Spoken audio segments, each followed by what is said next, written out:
What is up, guys? Welcome to another episode of CCT. So today we're going to be going over the perfect squares problem on Leetcode. It's a medium level problem, and yeah, let's just jump right in. Oh yeah, and I should say that I do know the answer to this, so this isn't going to be me struggling through the problem. Okay, so given a positive integer n, find the least number of perfect squares that sum to n. Okay, let me draw out what that means. So let's use a green today or something. That's too bright. That's good. Okay, so all it wants is the number of perfect squares you need to sum in order to get to n. So for example, if we have 12, you could add the perfect squares 4, 4, 4, and 4. You could also add 1 12 times, but it's looking for the least amount of perfect squares you need to sum to n.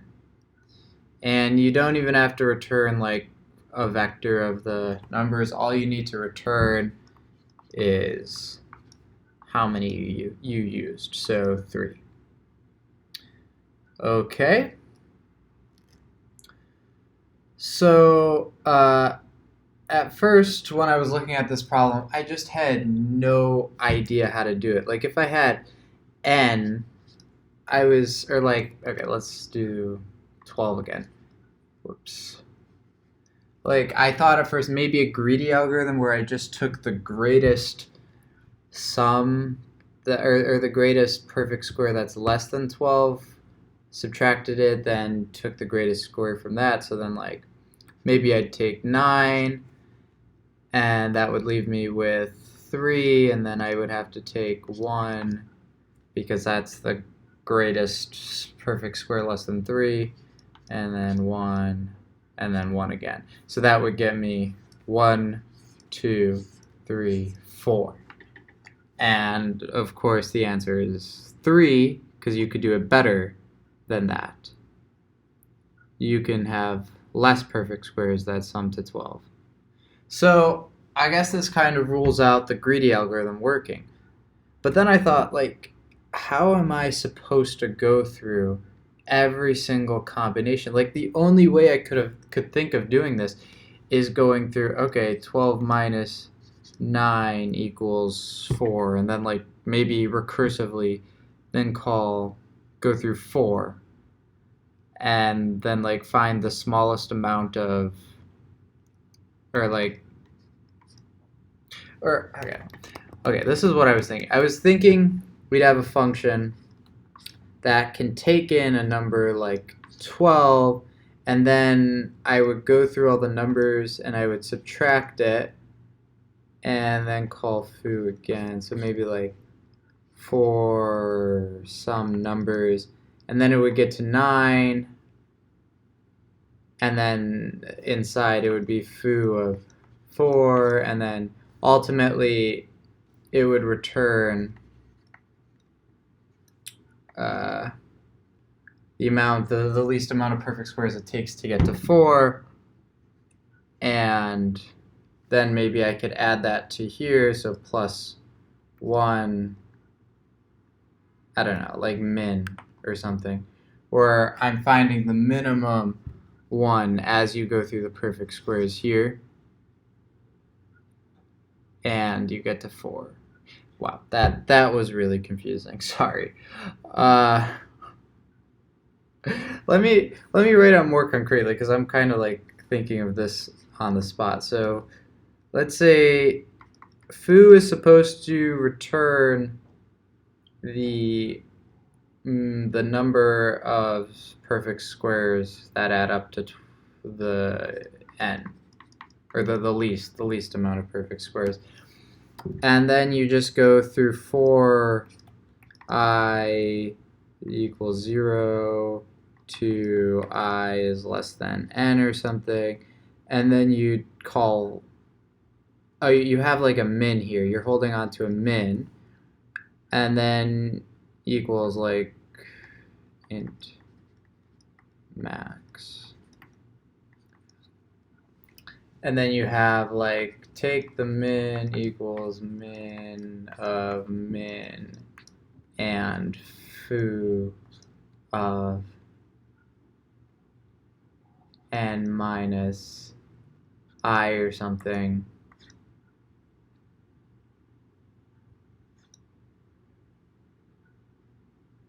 plus 1 because we were using it. And then it would just return the min. And now that I'm writing this out, this is my initial thought was actually closer than the answer than I thought.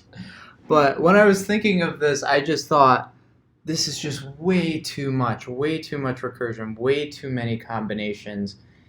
And I mean, the setup now seems really obvious to me, which I guess is a good thing. But back when I tried it my first time, I didn't think that this could be a possibility, so I kind of dismissed it and started thinking of like number theory ways to get it, which it does exist, but you would never be expected to figure a number theory trick like that. You have to, like, if you did, you'd be really freaking smart. Like if you didn't hear about this Lagrange 4 square theorem and you came up with it, which I think is what's used in the number theory version, you would be like a genius like Lagrange. But anyway, this is the more obvious way. So how do you reduce all of these combinations? Well, what you have to see is that there's going to be a lot of repeated questions where I'm asked, okay, what is the least amount of squares that need to be summed up to get, for example, 5? And that question is going to be like this question. This is going to be asked so many times, and if we could store it somewhere, then we don't need to calculate that again. This is, of course, dynamic programming. Also, what I should have realized is how similar this is to like any other DP problem, like the knapsack problem. It's like looking back.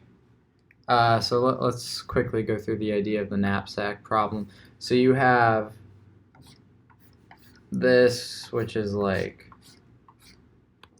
your values and your weights, and you need to figure out the most items you could take for the weight that you could carry, or the most value you could get.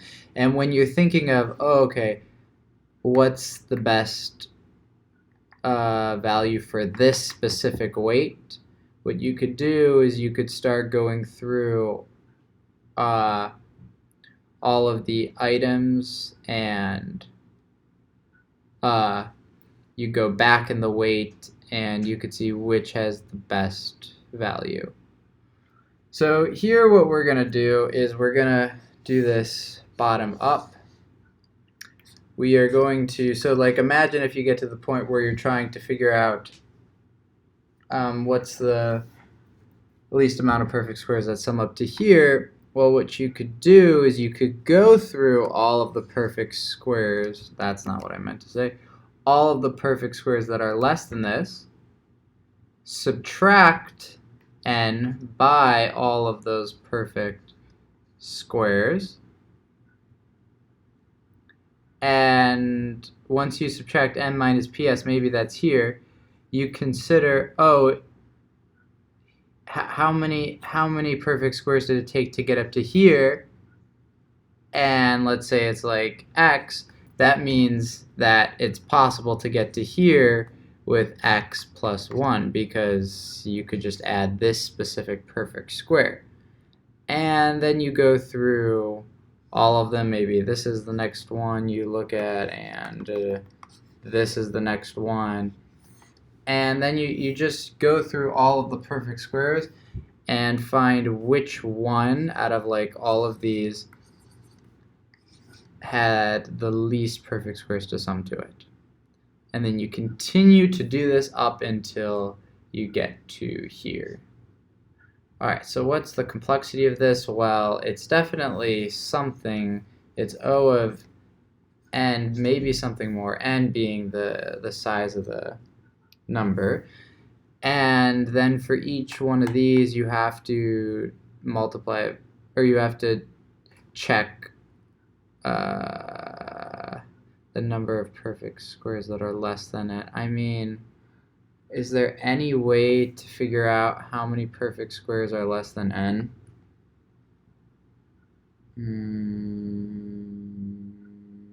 Not that I... Oh, wait. Do I know? I mean, it's not many. It might be in terms of n, but I'm just going to say it's about O of n. There might be some like smaller coefficient here that's not as significant, but since it is, you have to do it for each one, it might be in terms of n and raise the complexity. But anyway, so let's actually code this one. Alright, so in order to do dp, we only need a single array, so let's do vector of int with, let's fill it up with, we need n plus 1 of these because we're going to go to the nth one. We're going to want to return the nth one.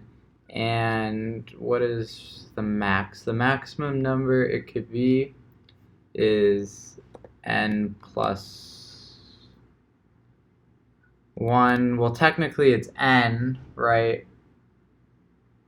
Because you could just add up all the ones, and that would be n perfect squares, but we'll just leave it as n plus 1. And then what you got to do is, let's go for int I equals 0. Remember, this is bottom up, dp. And what you're basically going to do is, oh wait, then you got to go through all the perfect squares that are less than your current I. Not n, but I, because when you're finding the dp of I, so this is like the ith index, you need to go through all the perfect squares that are less than I, not n. We don't care about like these ones up here if n's over here. You know, we only care about the perfect squares that are less than it. Or rather, we only care about the perfect squares such that n minus that perfect square is greater than 0. So yeah, nj equals 0, and we need actually 1. And this, yeah. And we know that j squared does need to be less than or equal to. Yeah, we could have it be 0. That's fine. Oh, you know what we should do? We should make dp